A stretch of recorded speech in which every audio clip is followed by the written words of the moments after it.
This episode of Invent America is brought to you by America's Inventor Lady and HomeTalkUSA. HomeTalk is a proud member of the King Broadcasting Network and has been bringing you the best of America's home-based product innovation since 1998.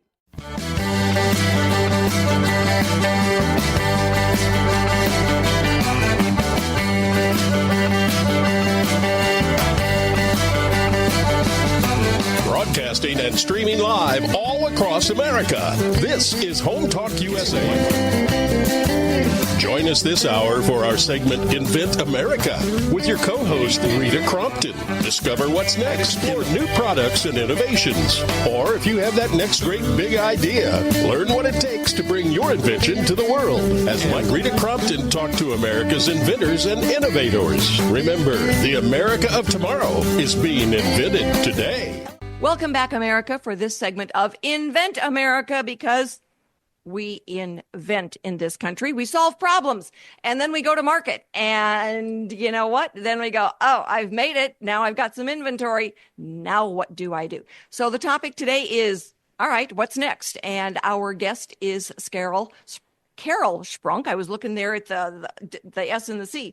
So I want to let everyone know that this segment of Invent America Radio is brought to you by Bond Products. It is for the DIY carpet binding.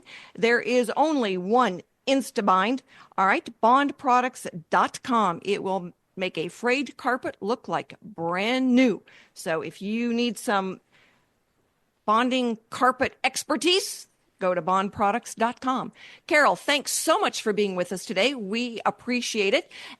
You help inventors kind of create that business model and get it out there. All right. You know, it's inventing. We always laugh and say, build it and they will come. Nope, you can build it, but they don't know you're there. Your specialty, and you've been there, done that personally with a product that you had. So introduce yourself to our listeners and tell them a little bit about you. Yes, well, thank you, first of all, so much for having me on the show today.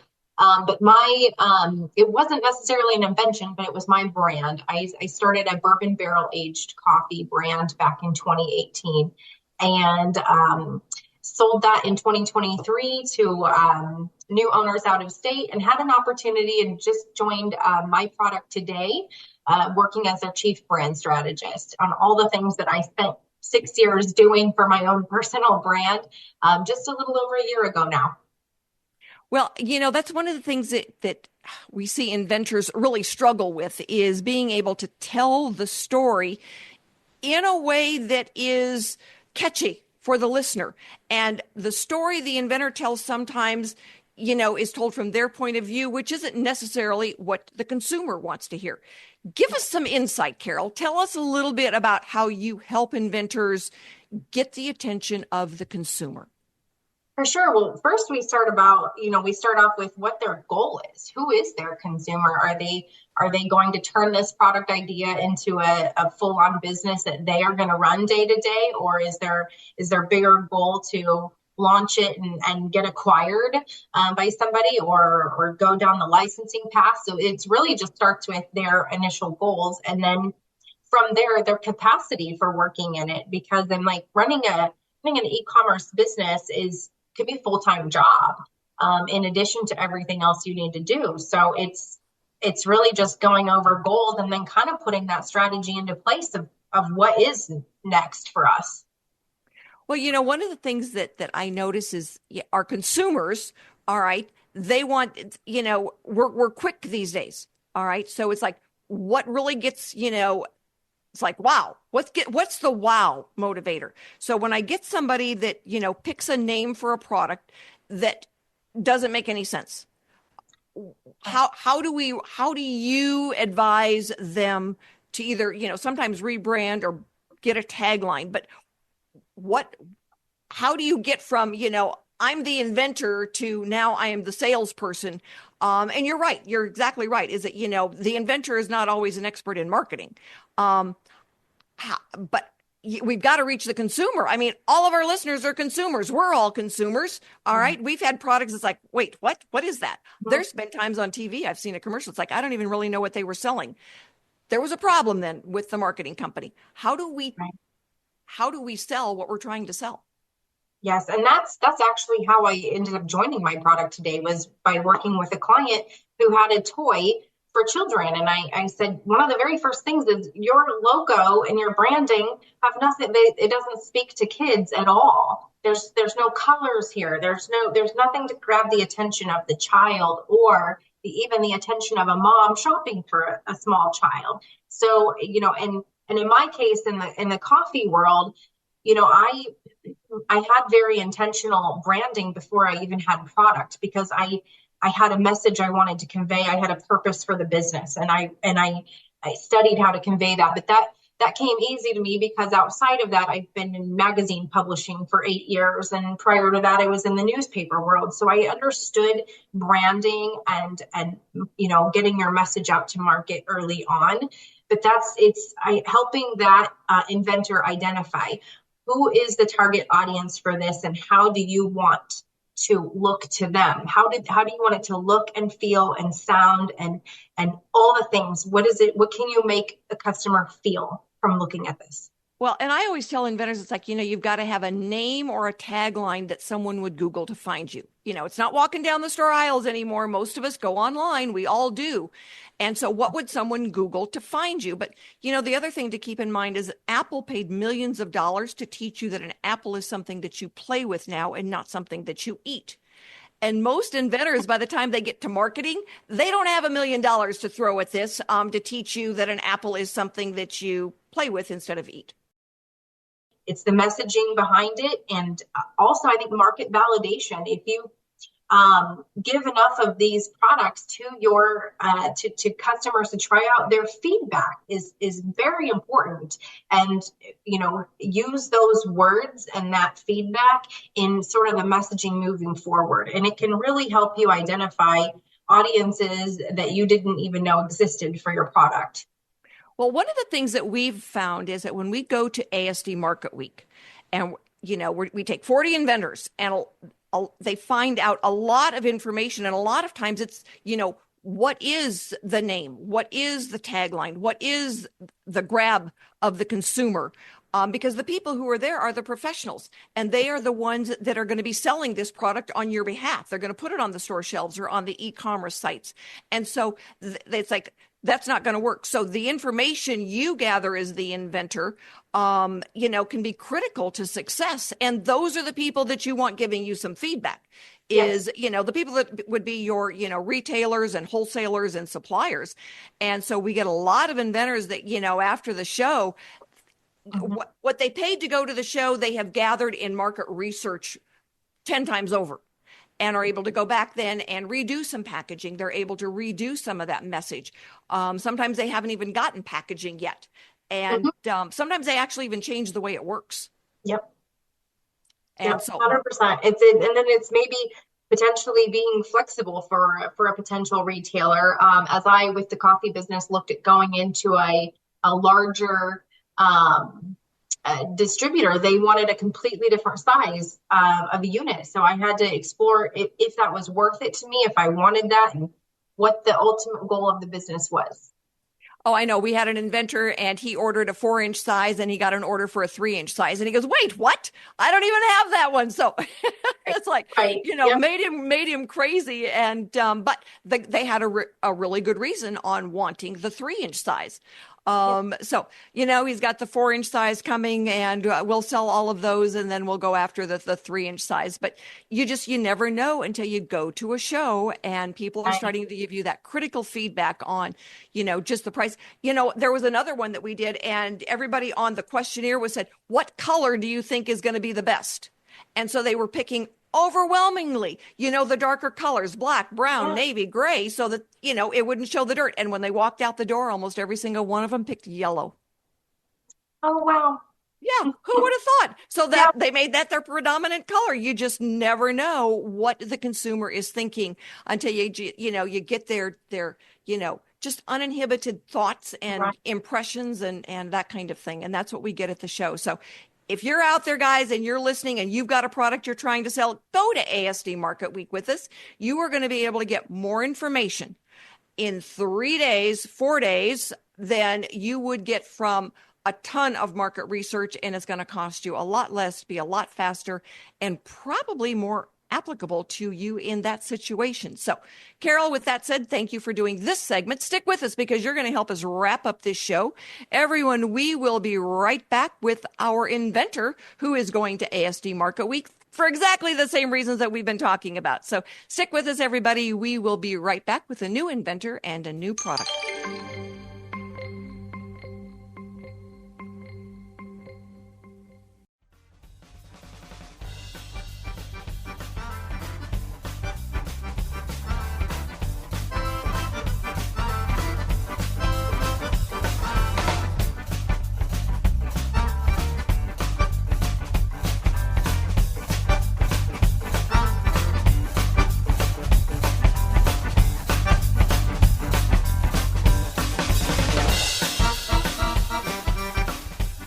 Hello, America, and thank you so much for being with us for this segment of Invent America, because America invents. This segment is brought to you by Impeccable Air. They are the leaders of whole home air ventilation. If you want to improve the quality of air in your home, Impeccable Air at impeccableair.com. It's never been easier than using Impeccable Air. So take care of your home and find that impeccable air that we are all searching for. My guest for this segment is Vanness Harris. He is the inventor of A1 Dental Pro. Vanness, thank you so much for being with us today. It was a pleasure to meet you. I just met you last week. I love it when I get a chance to do a new show and there's inventors there. And I was like, oh, yeah, I need two inventors. Who's going to do it? And you and Rita both said, I'll go. So thank you very much. Hey, Rita, thank you so much. You got me on the spot, so I really appreciate your time this morning. And thank you and all your guests for having us on. It's a tremendous opportunity. So tell us about A1 Dental Pro. What is it? A1 Dental Pro was born out of frustration, actually. In my late 40s, I decided that I wanted to get braces. I was traumatized earlier on by losing teeth because I love to eat candy all the time. But as I got older, I thought I was taking better care of my teeth. But what I noticed is that I didn't floss as often because it wasn't as convenient. So I decided to get braces to straighten my teeth out and to get better, action in terms of taking care of better dental care. I was traveling at that time, so as a scientist, I needed to carry floss, toothpaste, the brush. So the dentist was very clear that when you get these braces, you absolutely need to carry all these items with you to make sure you have great dental care. So I searched and searched. I said, there has to be a more convenient way than carrying this bag of supplies around all this. So I went to the Walmarts, to the CVS's, and looked vehemently for this item that I thought pre-existed. Didn't find anything. So I went home one night. I kind of sketched out what I thought it would look like to have an all-in-one, meaning the toothpaste, the toothbrush, and the floss. My stick figure, I'm a scientist, definitely not a draw at all. But that night I also saw on TV Invent Help. The next morning, I actually had an opportunity to call Invent Help and say, hey, listen, I was looking at this tool, this device it's all in one. Does it already exist? We had a meeting. I end up deciding to sign with them. They made it patent pending, and I now have a patented all-in-one toothbrush that optimizes hygiene and dental care. Excellent. So cool. So, and I read in your bio where you were a scientist at one point and working on different products. And so, that certainly helps you understand the inventing process. Tell us about the challenges of marketing. Yeah, so I have no skills in that. So there's a huge challenge. And I think you spoke about that earlier on. We definitely are geared for data and developing, but the transition into the new market, especially the digitized marketing age, you really have to already have been having followers either on the TikToks or the Instagrams or Facebook. That's the era right now.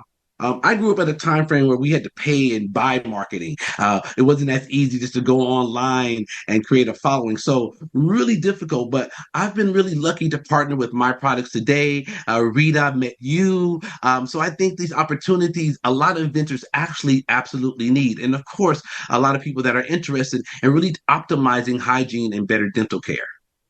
Well, and the show that we're going to, it's for all consumer products, and they've got a huge section of those personal consumer care products. And so, what is your goal for the A1 Dental? Are you manufacturing? Do you have inventory yet? Do you plan to get inventory? We are now in the manufacturing phase. I am looking for inventory to come. So you asked a more important question about marketing. I love that Carole Sprunk that you had on earlier on was absolutely going to be helping me, guide that. This ASD show we're going to try to attend is going to also be something that's going to be absolutely helpful for me. But my idea is to have an all-in-one, an A1 Dental Pro in every backpack, in every purse, in every suitcase, America-wide. What I really want your viewers and listeners, I'm sorry, to understand is that 32% of Americans only floss. So that means 68% of us do not floss. That's over 65 million adults that do not floss. That means we also have then gum disease. That gum disease then will end up having you lose teeth earlier on or later on in life. What I really understood, and as I was doing my research, in America, we're really good at not having cavities, really great straight teeth. What we do have is bad gum disease. In other countries, they have really poor cavities, but really great gum disease. And I was questioning, what does that do to? We eat a lot of processed food, a lot of sugar, a lot of things that are really bad for our health. So I'm looking at this as not a product I'm really selling, but a lifestyle, a way to really keep your dental health, which affects your immune system and your heart, really healthy. So I think I want all Americans to somehow take better care of themselves. And as a scientist, one of the great things I want to leave in posterity is someone that can feel that, hey, I walked away with a product that helped me, my family, live a better and a good quality life.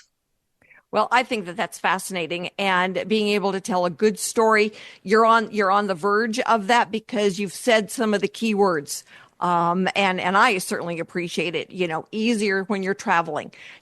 My grandsons come out here to see me and we're buying new toothbrushes. We're buying new, it's like, oh, what do you mean dental floss? We're buying new, toothpaste for them, and then they leave it. So, after, all this, traveling, and that's not just when they come to see me, that's when they go to see their grandfather or their aunts and uncles and everything, and everybody's out buying new supplies. They at this point have a toothbrush in every house that they're related to. So it's about convenience. Yeah, and so if they had yours, they'd be able to come and go and do it, and their mother would say, oh, come on guys, just leave it in your suitcase. So that is true. And don't tell Carole this, but I'm working on getting her to come to the show too. So nice. Keep that nice. secret, Any right? place, anytime, anywhere. I think it's really difficult. It's really about convenience. In this day and age, people want a convenient way. What we leave out is the flossing aspect. I think we're really good at brushing our teeth when you have to, but it's the convenience of having to floss, having to stick your hand in your mouth and go through each tooth. It's in public. What would that, I mean, I know you're in the restroom doing so, but imagine having an all-in-one. The toothpaste is already inside. Yep. The floss is already inside. There's a pick that allows you to pick also. So I think, and that cap that you can rinse with, having all these things all in one really allow, I think, better dental care. It's really about optimizing great health care. So, Vanness, thank you so much for being on today. I appreciate it very much. We'll get some video on with you so that you can actually show your product. America, stick with us. We are going to be right back with another inventor who's got a lovely product and is going to ASD Market Week with us as well. Thank you so much, Rita. I appreciate your time today. Thank you.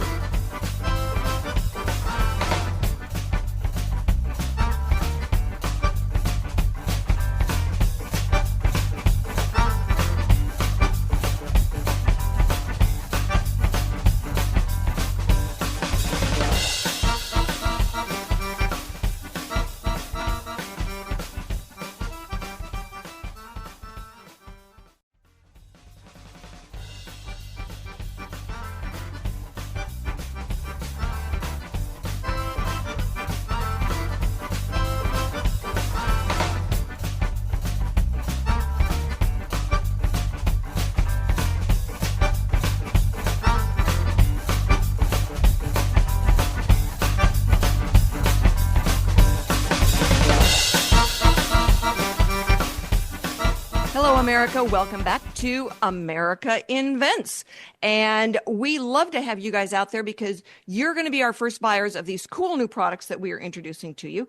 And I want to let you know that this segment is sponsored by Summit Chemical. Summit is the maker of the mosquito dunks and mosquito bit. It is the most I live out here in the mountains, okay? Mosquitoes are just a way of life. And I love this stuff because it is the most effective chemical mosquito control solution that is on the market today. SummitChemical.com. And our next inventor is Rita Widener, and she is the inventor of Practice Folders. Rita, thank you so much for being with us. It's been a pleasure to meet you and get to know you. Tell our listeners about Practice Folders.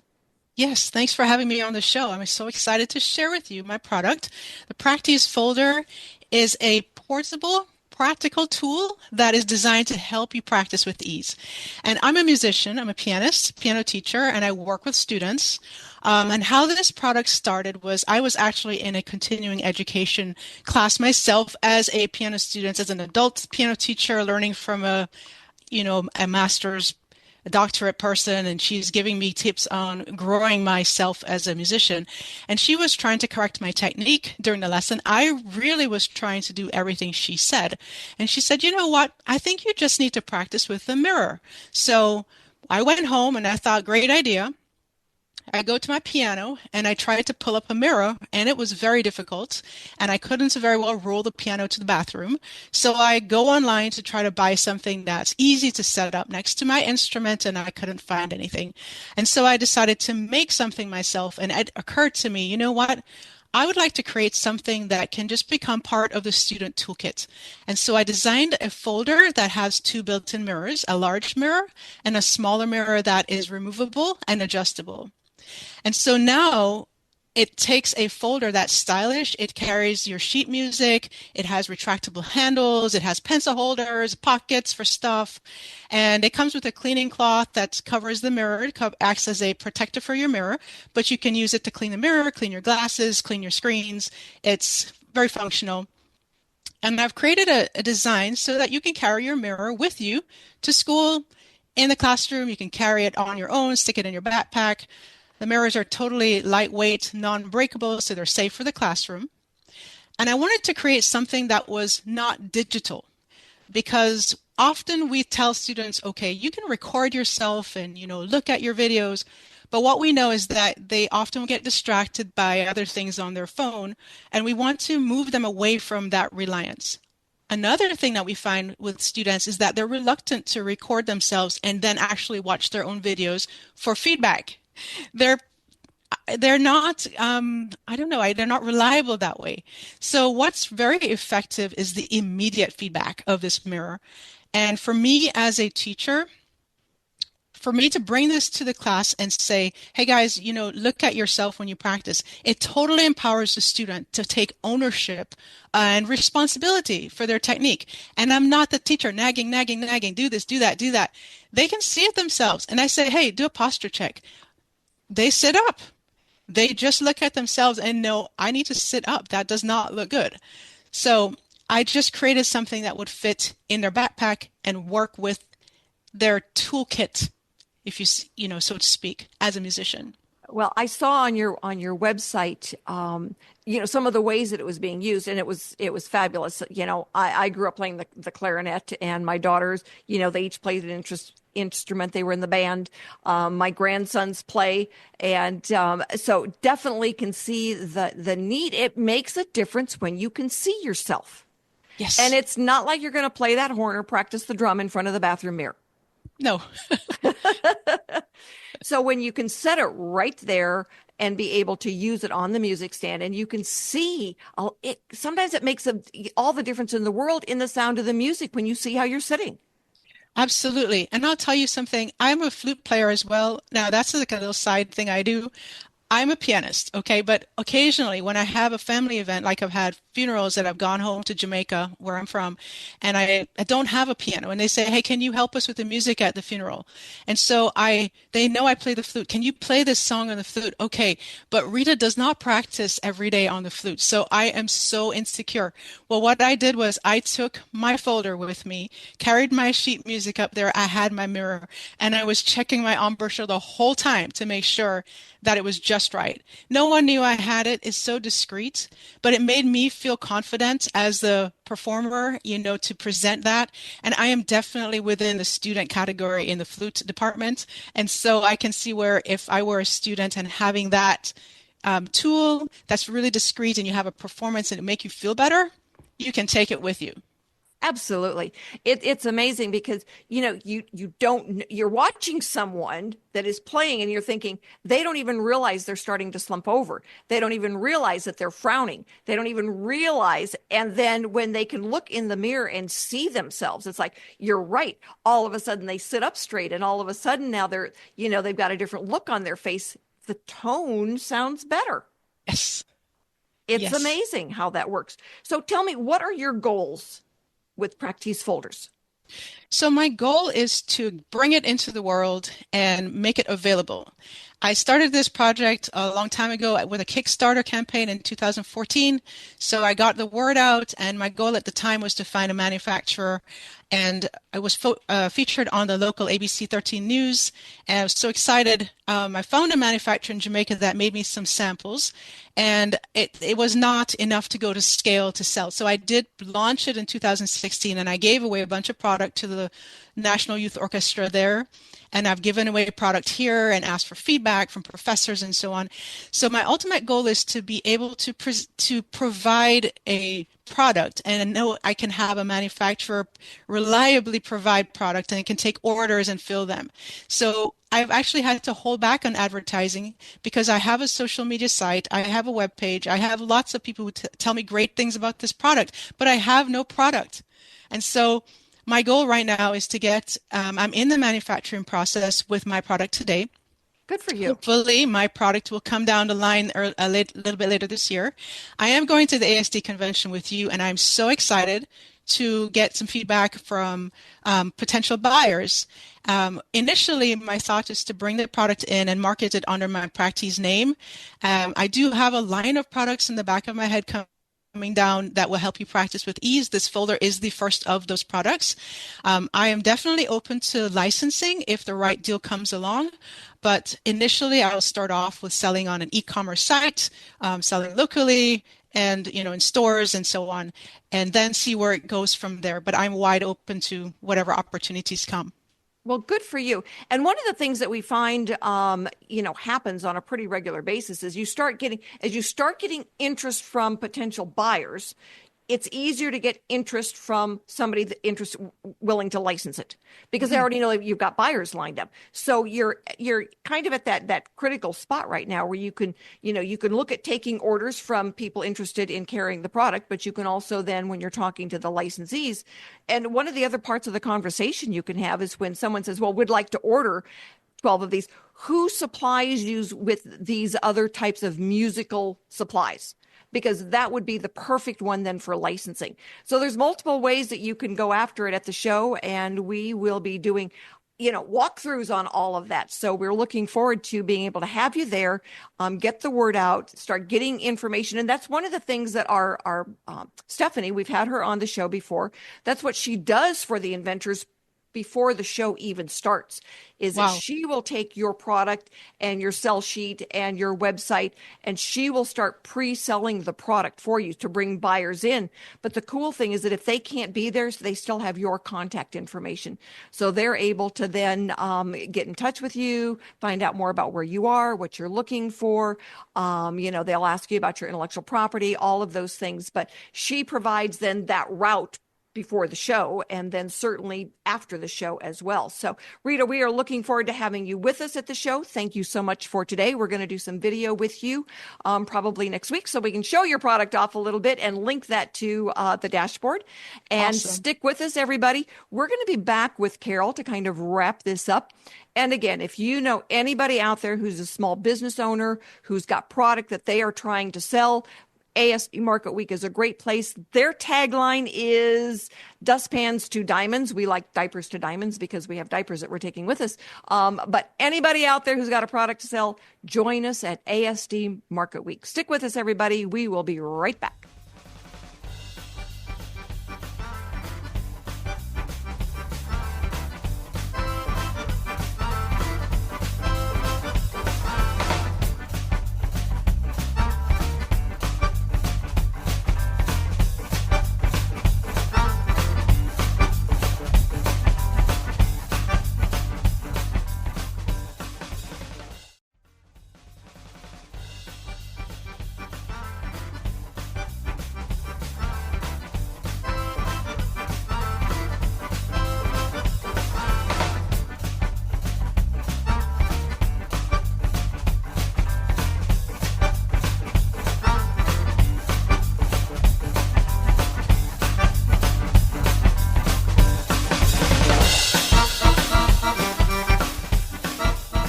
Hello, everyone, and thank you for being with us this afternoon for Invent America Radio, because Americans invent.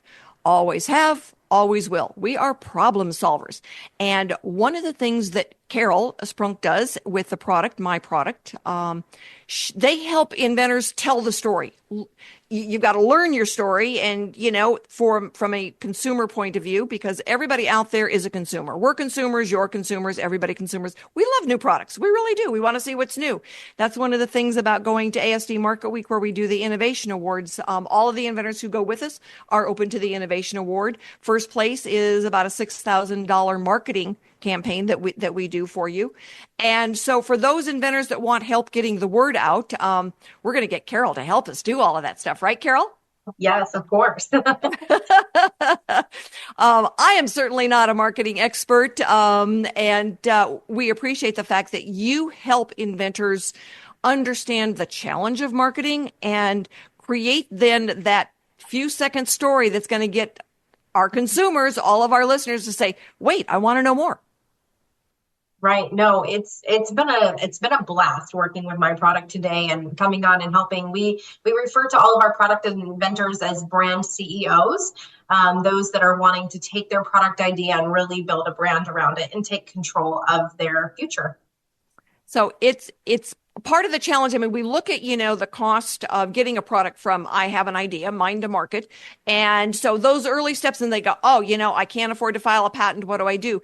It's like by the time you do the patent, the prototype, the manufacturing, and you put it on one side of the Grand Canyon, everything that you spent there, you're going to spend equal and more on marketing. So you've got to be you've got to really squeeze those dollars on the front end, because you're going to need them on the back end. Marketing is not free. Social media has made it so you don't have to buy a TV commercial. But it can still, especially if you make mistakes, especially, you can get, there's certain phrases out there. It's like, nope, don't do that. If you want to know what not to do, give me a call. I'm happy to tell you. But there are just certain things that give you a bigger bang for your buck. Carole, what are some of those things that give you a bigger bang for your buck? Well, certainly, any opportunity that you have to do anything in person, or opportunities to be on shows such as this, where you can talk about your product. And I think that the more opportunities you get to do that, along the way, you refine your message and you get faster and better at telling people what problem you solve and how quickly you solve it and who it's for.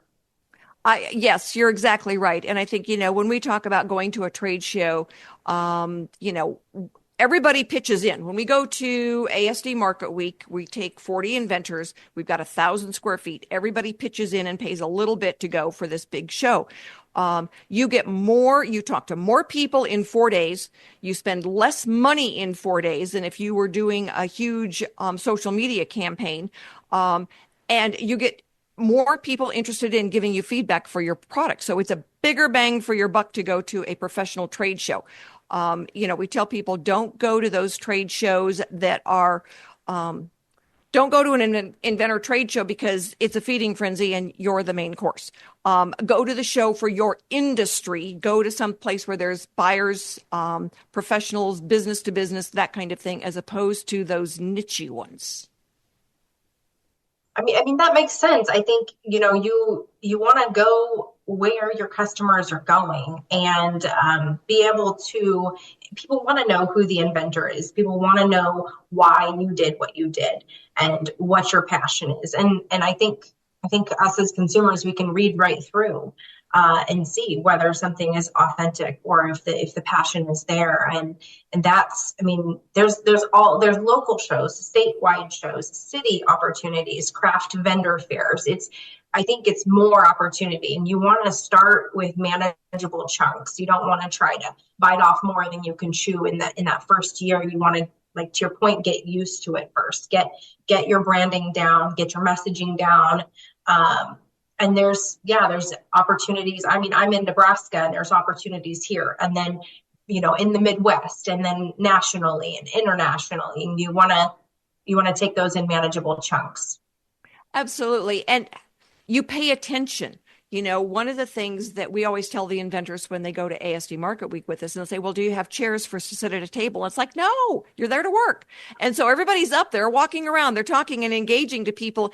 And I said, when you walk around the show, you look at the booths where they had a table with people sitting at the table and they've got a phone in their hand and they're not making any eye contact.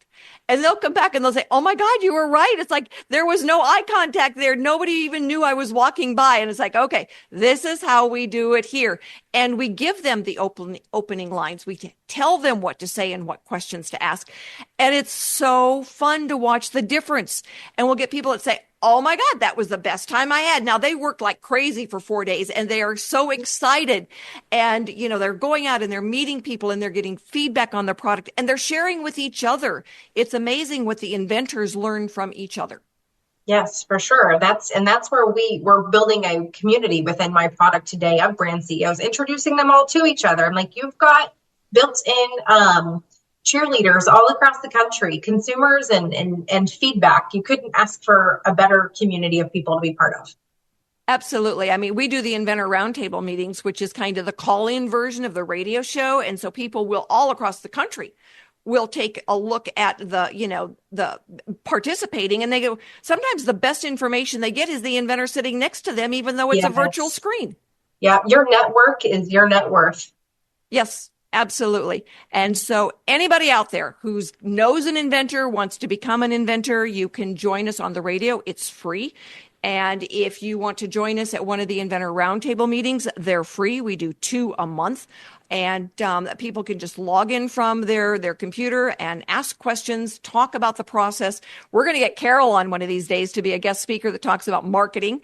And, everybody out there, everyone in America is an inventor at one time or another, and what's more important? Everybody out there is a consumer. We all look at buying cool new products.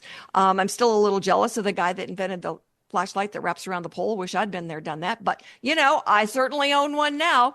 And so we can all support the inventing process in America by going out and buying these new products. So thanks everyone for joining us today. We will be back next week with more stories on getting products from mind to market. We will have new inventors and industry experts. So join us and have a wonderful week.